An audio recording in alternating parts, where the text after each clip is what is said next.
bedroom weather, no? Okay, magandang araw sa atin lahat, no? Lubog na lubog po. Lubog na lubog po ang ating lalo na po sa Bicol region na siya pong pinaka headquarters ng Ako Bicol Party List na pinamumunuan po na may hawak ng budget sa buong Pilipinas na si Saldeco. Silang dalawa ni Martin ayon kay BP Sara. No? Ayan.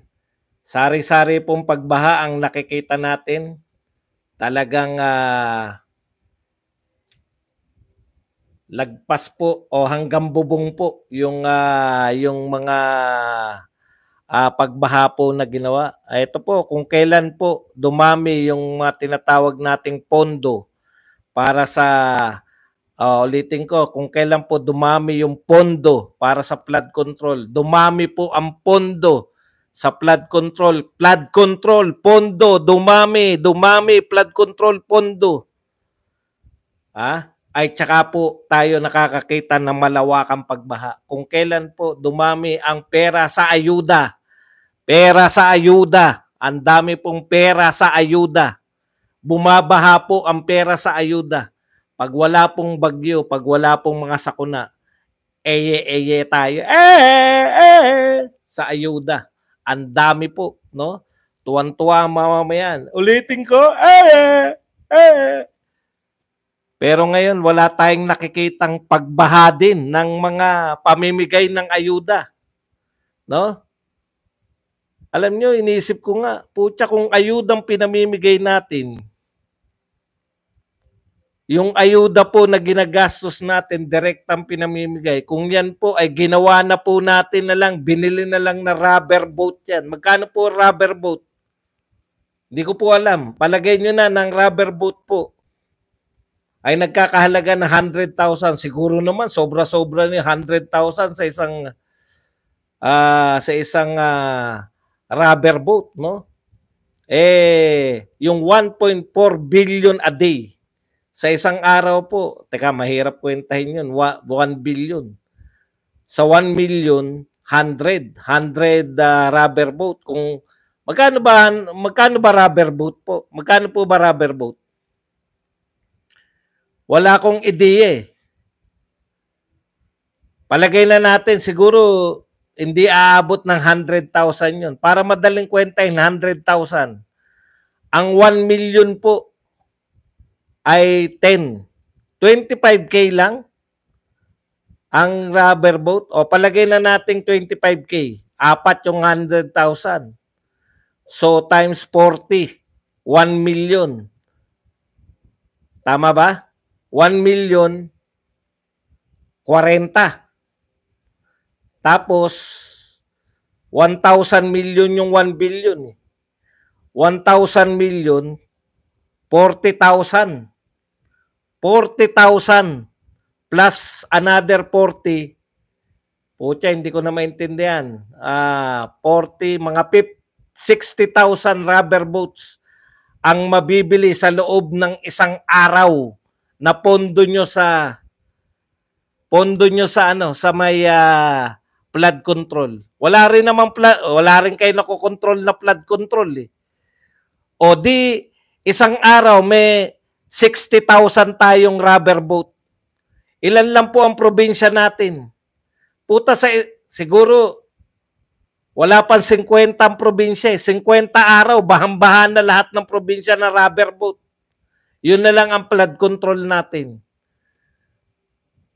Grabe, pasimplihin po ninyo yung paglilingkod. O wag na yung rubber boat, baka hindi maintindihan eh. Kung benching ko po yung rubber boat, yung po hinihingi o rubber boat para po makapunta ron sa mga nasa bubong. Ito po, papakita ko po sa inyo. Wala po sa bubong. Kumapit po sa puno. Ayan. Famous na famous yan. Kahapon pa yan nakakapit eh. Tingnan muna. Makita nyo yung mga Nagte-text sa akin ng mga... Nasaan na ba napunta yun? Baka yung mga nagte-text sa akin ng mga kakaiba. Pakita ko lang sa inyo. Ayan po. Ito yung tao nasa puno. Ba ayaw gumana nitong hayop na to? Paano na lang yun?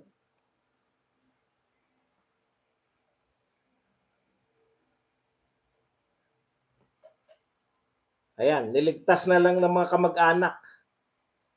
Pinatalon, talon ka na dyan. May bangka na kami. Yung bangka nila, disagwan pa.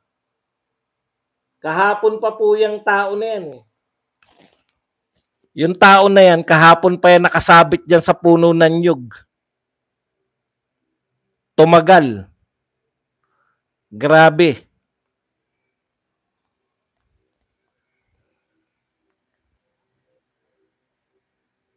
Kanya-kanyang ligtas na lang po tayo ngayon. Kawawa yung mga tao.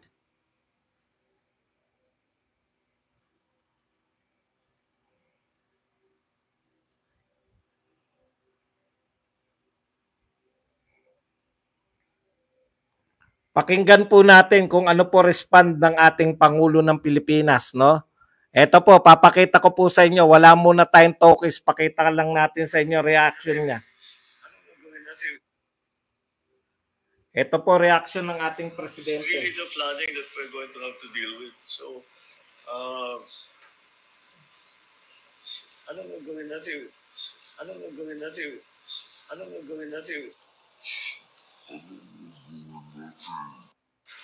It's really the flooding that we're going to have to deal with. So,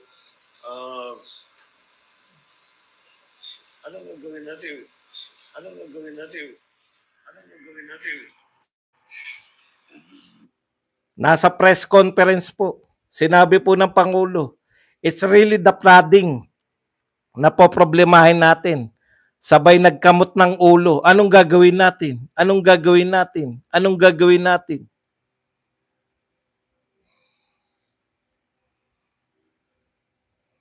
Nag-uusap po yung bagong DILG tsaka yung Pangulo ng Pilipinas. Tinanong ng DILG, anong gagawin natin eh? Sabi ng nung Pangulo, anong gagawin natin? Pareho sila nagtanong. O ito po, press conference po. Para magsabi what?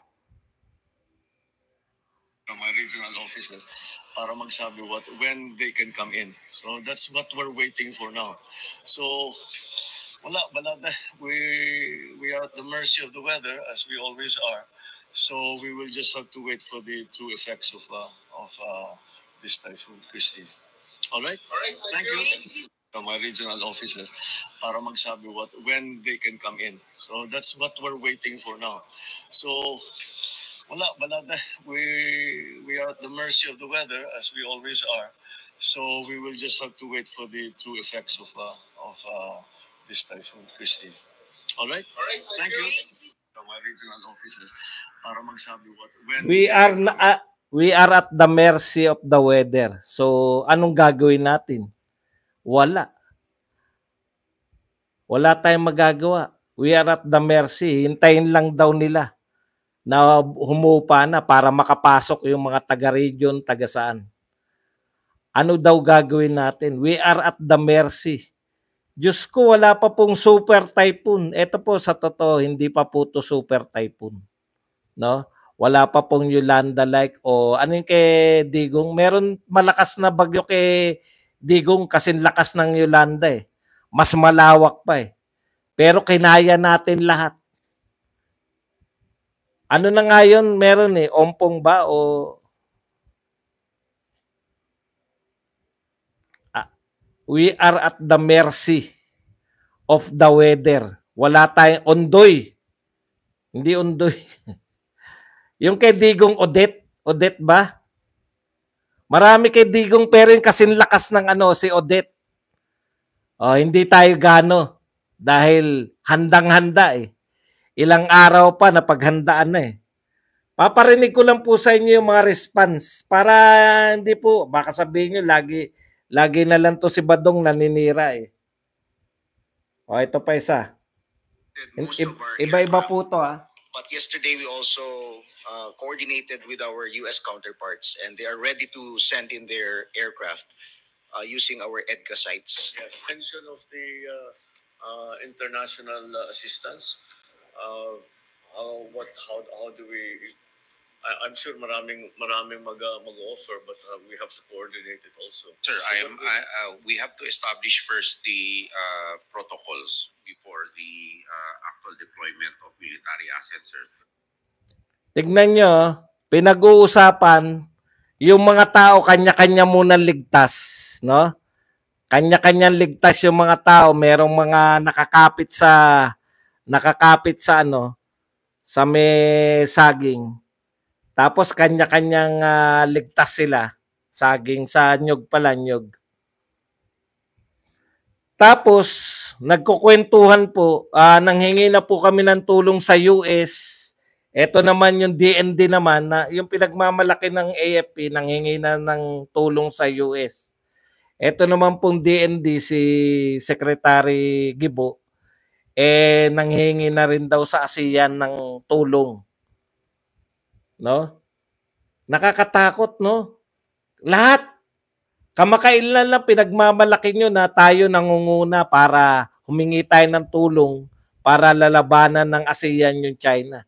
Ngayon, humingi tayo ng tulong para tulungan ng mga Pilipino na hindi natin kayang iligtas. Si Lenny humihingi ng tulong, rubber boat. Si Dilima humihingi ng tulong, si Kiko humihingi ng tulong. Ang daming humihingi ng tulong. Dahil bukeke lang lahat.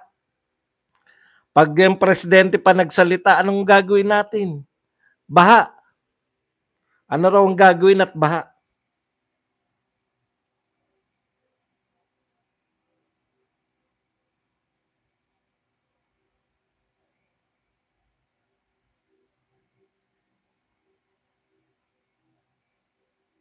Last. Procedures seem to be in place. There are little adjustments that we have to make for the specific situation, but right now we will just have to wait for the storm to pass and see what the effects will be. They seem again, it's mukhang maliwanag na it's really the flooding that we are going to have to worry about. Not so much the damage, the infrastructure damage from winds. It's really going to be infrastructure damage and threat to life of the flooding that's going to happen. Narinig nyo, ang ganda ng paliwanag. It's really the flooding that we have to worry. It's really the flooding. Kahit hindi ka po magsalita, alam namin problema ng baha eh. Yung sinasabi niya kasi ganito, no? Kaya nakakalungkot. Una sinabi niya, anong gagawin natin? Bumaha. It's really the flooding. Hindi po yung wind. Kasi dati wind yung inano niya, di ba? Noong nakaraang bagyo, yung malakas po yung hangin. Ngayon naman, flooding naman ang sinisisi niya. Parang sinasabi niya lang yung very obvious. Ang gusto namin sana makita, Mr. President, no? Before, 2 days before, pinag-uusapan na. 2 days before, handa na yung mga evacuation center. Wala po nangyayari. Hanggang kahapon po, ano pinag-uusapan? Garma pa rin. Si Garma, si Bato, sa kabila naman, si Kibuloy. Wala pong katapusan na pagdidikdik ninyo sa mga Duterte. Puro Duterte, puro Duterte. Wala pong problema kung may bagyo, nakakatugon kayo eh. Pero kung nakita namin nakasabit yung tao at niligtas yung bangka po nila, Disagwan. Niligtas nila yung kamag-anak nila nakasabit sa puno ng nyug. Wala pong problema kung wala kami nakikitang yung taong nasa bubong na naghihintay na rescue. Ang malupit niyan, yung maririnig pa namin, hindi makapasok yung mga rescuer. Meron pa ako nakita, hindi ko lang alam, bine-verify ko kung fake news, na sinukuan na ng PIA nung Bicol na hindi na kayang iligtas yung mga nagpapaligtas. Ewan ko lang kung fake news yun. Pero malamang sa hindi fake news yun kasi lahat na nananawagan na rubber boat eh. Panay, babagyo na po. Meron ng parating. May sukatan na po tayo eh.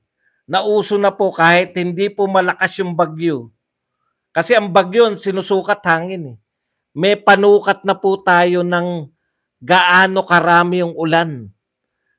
Panahon po ni Duterte, alam na po kung babahain o hindi. Panahon po ni Duterte, ilang araw, meron na pong mga nakahandang mga evacuation center. Wala po kaming nakitang evacuation center. Real talk po tayo. Ano pong sinasabi nyo na wala kayong magagawa na mag-evacuate? Wala nga kayong evacuation center. Ibig sabihin, no? Wala kayong ibang evacuation center. Wala talaga kayong plano. Hihintayin nyo lang bumaba. Katulad din ng mga nauna, kay Christine, kay ano yung letter C pa? Yung nauna, yung sa Maynila. Panay Duterte pa rin. Hanggang sa paparating na, nagdeklara na walang pasok, pero tuloy ang mga Duterte. Tuloy ang investigasyon kay Apollo Kibuloy. Tuloy ang investigasyon sa Calabato. Yung kay Karina, ganyan din. Ito po, malala. Probinsya na po to. Lubog po, as in lubog. Wala na tayong nakita evacuation center kay Karina. Wala pa rin evacuation center hanggang kay Christine. Buti na lang naligtasan mula Karina, no? Si DEFGHIJK. Ang dami nakaligtas na bagyo. Tapos ngayon, Christine, wala nang evacuation center nung Karina. Wala pa ring evacuation center kami nakikita ngayon. Hindi na po karapat dapat at sasabihin nyo na ang malupit, maririnig mo pa sila nag-uusap. Humingi na po kami ng tulong sa US. Yung tulong ninyo ang kinakailangan ngayon. Yung gobyerno ngayon, makita kayo. Hindi yung panay Duterte pa rin na nakikita namin. Yan yung problema pag pati yung press kasabwat eh. Atake sa Duterte, 200 ang inano ni Kibuloy.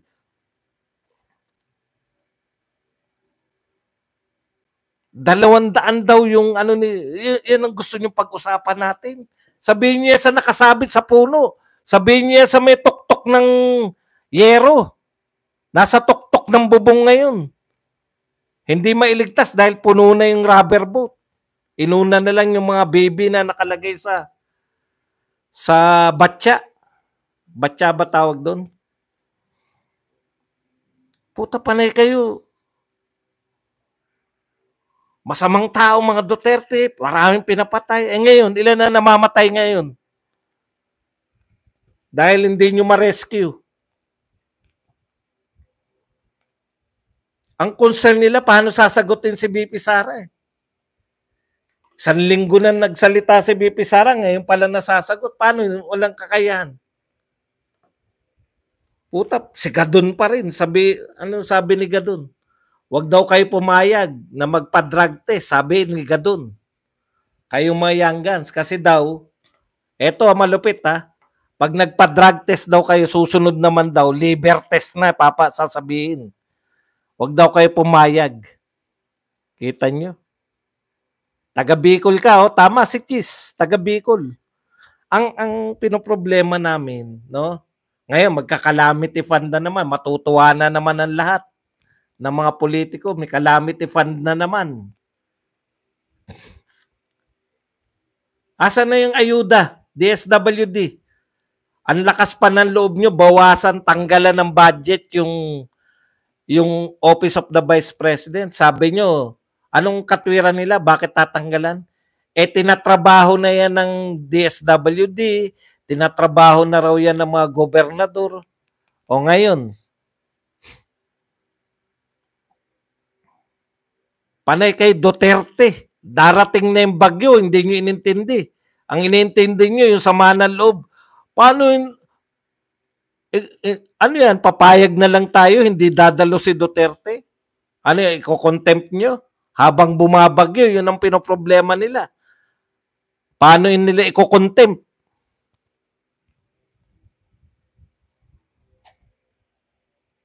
Walang, anong gagawin natin? Yun ang maririnig mo.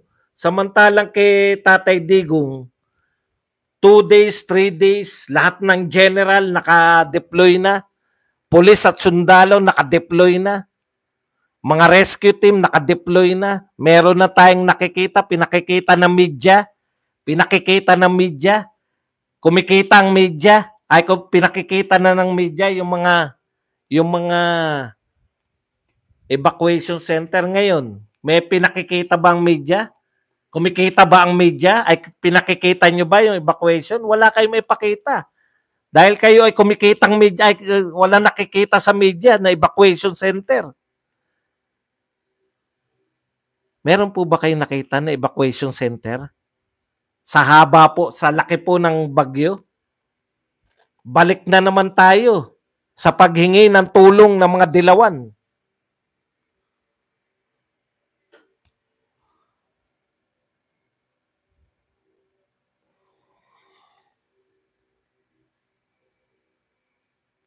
Balik na naman tayo. Alam nyo, yung mga trolls dito sa Twitter, puta sinisisi pa rin si Duterte. Kaya mabubuisit ka eh. Antindi talaga nitong mga trolls na walang mga pangalan tsaka tong media. Wala kayo ikokondena media? Walang hashtag nasa ng Pangulo? Nung panahon ni Duterte, pag may nanghingi ng donasyon, epal lang. Dahil bumabaha yung mga relief goods. Relief goods. Bumabaha relief goods. Walang kasinlaki ng ayuda na budget sa ayuda pero bumabaha ang relief goods. Bumabaha ang relief goods.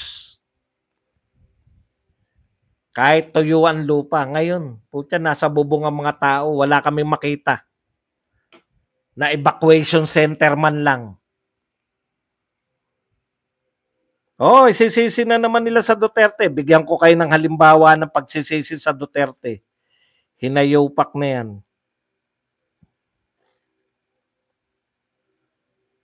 Nakakapanggalaiti. Wala nang ginawa kundi Duterte. Napeste na tayo lahat. No, sabi wala tayong, we are at the mercy of the weather. Sabi ng Pangulo, we are at the mercy of the weather. Inuna pa yung patarpolin. Yung gobernador daw ng Camarines Sur ay safe na safe.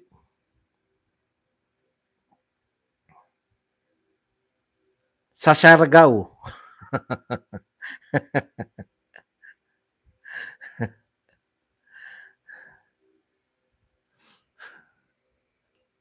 Grabe, no? Nakakapanggalaiti.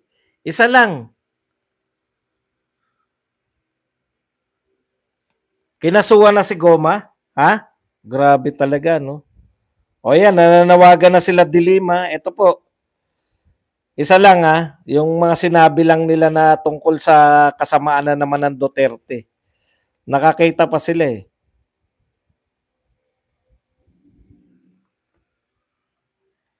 Yes, it's really the flooding na sobrang nakaka-frustrate.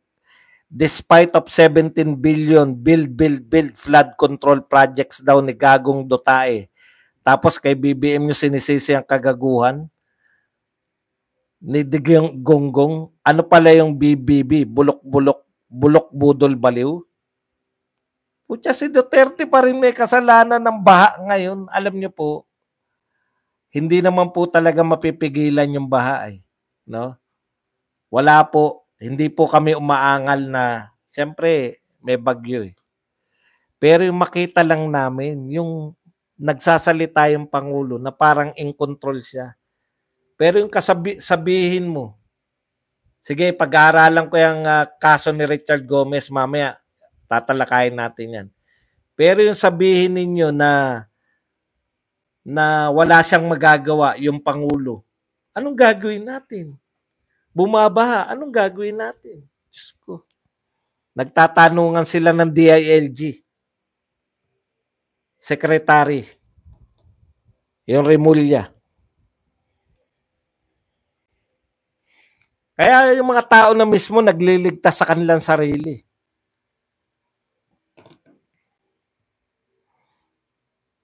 Ano talaga to? Panahon na dilubyo tayo. Hindi lang tayo nabudol. Dilubyo po ang dumating sa atin. Grabe po, ilang video yun. Hindi lang po, kung isa lang po, kung sa isang video lang, pwedeng sabihin na in-slash nyo lang yan. Eh 3 video po ito eh. We are at the mercy of the weather, as we always are. So we will just have to wait for the true effects of this typhoon, Christine. All right? We are at the mercy of the weather. Kaya we'll have to wait for the effect of Typhoon Christine. Yan ang mga sinasabi ng Pangulo niyo. Anong magagawa natin? Bumaha. Anak ng pupa. Okay. Punta po tayo sa ibang topic. Sumagot na po. Sumagot na po si Boying Remulla. Tungkol po sa sinabi ni BP Sara. Ano nga po yung sinabi ni BP Sara? Nag-cruise, anong tawag doon sa mga Katoliko? Ano yun? Jesus Mariosep. Nag-sign of the cross, no? Nag-sign of the cross po si Justice Secretary si BP Sara ang tanda, no? Dahil manalangin po tayo, meron tayong Justice Secretary na hindi po naiintindihan ng batas. Di ba? Yan yung sinabi ni BP Sara. Masakit po yan. Alam nyo po, sa totoo lang, masakit po na sabihan kayo na Justice Secretary na hindi naiintindihan ng batas. Pero tama yung punto ng BP Sara. Iba yung hinukay, iba yung sinasabi niya lang na huhukayin niya. Sabi pa lang yan eh. Tsaka may kondisyon pa yan, di ba? Pag hindi kayo tumigil sa kaatake, hukayin ko yan. Iba yung desecration of the dead. Iba po yung hukay, yung iniisip mo pala o sinasabi mo pala. Ganda ng punto ni BP Sara. Okay. So, eto po, sumagot po si Remulla, ang ating pong DOJ Secretary. Maganda po sa kanya na eh. Kasi minsan-minsan lang naman tayo magaganito. Ito po ang sagot ni DOJ Secretary Remulla. We are studying the possibility of filing cases based on criminal acts. The most important point about this is we studying. Hindi niya sinabi na meron. Di ba sabi ni BP Sara, walang kaso yan. Di ba? Pinabulaanan kayo. Dapat sinabi niya na hindi, meron. Mali si BP Sara. Hindi po ganun ang sinagot eh. Ang sinabi, we are studying filing case. Pero hindi naman yan na importante. Parang binaliwala. Eh ano raw yung importante? probably how shockingly disturbing. Such statements coming from somebody who was held the position of Secretary of Education. Okay. How can we Shocking. No? Bigla siyang bumuelta. Ang sinasabi niya, we are studying filing case against Vice President. But the point is, besides, hindi naman ganun pagkakasabi. Ang sinasabi niya, pero hindi yan yung punto eh. Ang punto, yung shocking ito. Na siya ay nagsalita ng ganun. Kita nyo? Shocking na lang ngayon. no? Nung una niya sinabi, may kaso. Ngayon, pinag-aaralan na lang, di ba? Pinag-aaralan pa. Hihintayin namin kung totoong may kaso, ha? Kasi matagal na yan, eh. Matagal na yung ginugoyo ng Young Guns tsaka ng mga taga-House of Representative, eh. Matagal nyo nang pinaiikot yung mga tao dyan sa 125 at sa confidential fund na parang merong ginawang kasalanan si BP Sara. Ngayon, eto na naman, parang may nilabag. Lahat parang dinirekta na kayong sinabi. No? Direkta ng sinabi. Na iba yung desecration of the dead. Na hinukay mo yung patay kaysa yung sinabi mo lang na hukayin mo. Pag hindi tumigil yung pamilya ni Charis Sandro Marcos. Kumikibo ka ba, Charis? Gusto mo pa yung mga ano tawag doon, yung mga pamantayan ng mga pagiging mabuting tao? Diyos ko, mga tapat lang yung mga Duterte, kaya mas gusto namin yung mga nagmumura. Mga leader na nagmumura. Na kayang tumugon pag may bagyo. Hindi hingi ng tulong sa Singapore at saka sa US agad-agad. Immediate tulong kayo. Wala ba tayong rubber boat na talaga?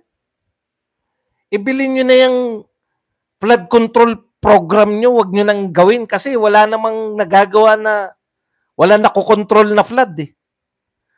Ibilin nyo na lang na rubber boat. O, tama si BP Sara. Hindi kaso yung sinabi mo lang. Nung napahiya, binago yung tono. Hindi ba shocking yan, nasabihin yan ng isang dating humawak ng DepEd? O, nakalimutan niya, hindi na DepEd, eh. Kawawa naman daw yung mga kabataan. Kaya hindi nararapat si BP Sara na maging pununo ng Pilipinas. Yun yung punto ni Boying. Nangampanya ka pa? Ang sagutin mo, kung tama ba si BP Sara na hindi kaso yung pagsasalita na huhukayin. Kasi sabi nyo, parang may nilalabag na batas, eh. Salita pa lang. Yan yung problema, eh. Akala nyo hindi kayo sasagutin agad ni BP Sara. Nung sinagot kayo ngayon, kinakailangan nyo sumagot, pag-aaralan nyo pa lang. Pag-aaralan pa lang. Si BP Sara, tiyak na tiyak sa. Na iba yung sinabi pa lang na hukayin at iba yung hinukay. Yung may kaso yung hinukay. Yung sinabi lang na huhukayin, pag hindi tumigil, walang kaso yun. Yun yung sabi ni BP Sara. O kayo, aaralin nyo pa lang. Si BP Sara, naaral niya na. Wala siyang kaso. Ang tagal na po na hinahamon kayo ni BP Sara. Pinamumukha nga sa inyo. Yung ginagawa ninyo, naghanap lang kayo na ikakaso sa kanya. Wala talaga kayong kaso. 'Di ba? Kasi kung may kaso kayo, nag-file na impeachment yung mga yan. O, may isa pa. Isa na lang. Sagutin din natin tong nagmamarunong.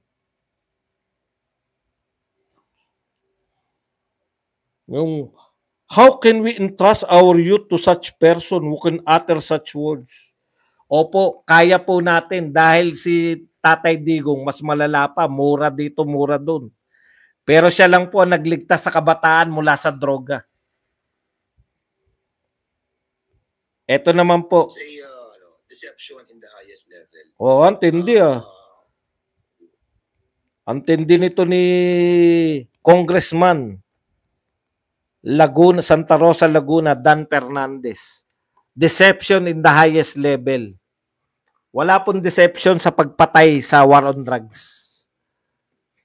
Dahil yan po ay campaign promise. Ako, tuwan-tuwa ako rito sa mga congressman natin, eh.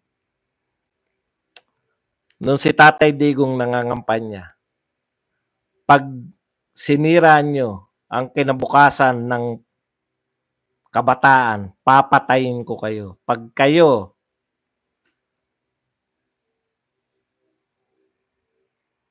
tinuloy nyo yung pagdodroga nyo, pagbebenta ng droga, mga drug lords, papatayin ko kayo. Campaign promise yun. Anong deception pinagsasabi mo? Expected and deception, no? Iyan. Ito ang halimbawa ng deception, Dan Fernandez. Unity and continuity. Itutuloy ko ang mga magagandang nasimulan ni President Duterte tulad ng pakikipagkaibigan sa China. Build, build, build. Anti-Falcock. At iba pa. War on drugs. Tapos hindi tinuloy. Yun ang deception. Unity ang unang tinabla. Unity sa lahat ng kalaban. Pero yung kakampi na Duterte ang pangalan, tinabla. Yun ang deception. Pero yung campaign promise mo, wala naman sinabi na kayong mga drug lord ipapakulong ko. Kayong mga pusher, pag hindi kayo tumigil, ipapakulong ko kayo. Wala pong ganun. Talagang sinabi. Hindi ka nilinlang. Nilinlang ka ba? Dan Fernandez, nilinlang ka? Ikaw lang hindi nakarinig. Ikaw lang hindi nakarinig na deception ka. Ha? May panlilinlang sa'yo. Oh, mahirap eh. Ngayon, tatakbo ka pang gobernador. Good luck sa inyo mga taga-Laguna. Ako, hindi ako taga-Laguna. Pero swerte nyo. Meron kayong gobernador na Dan Fernandez. Good luck na lang. Nilinlang daw siya eh. Ni Digong eh. Paano ka nilinlang ni Digong?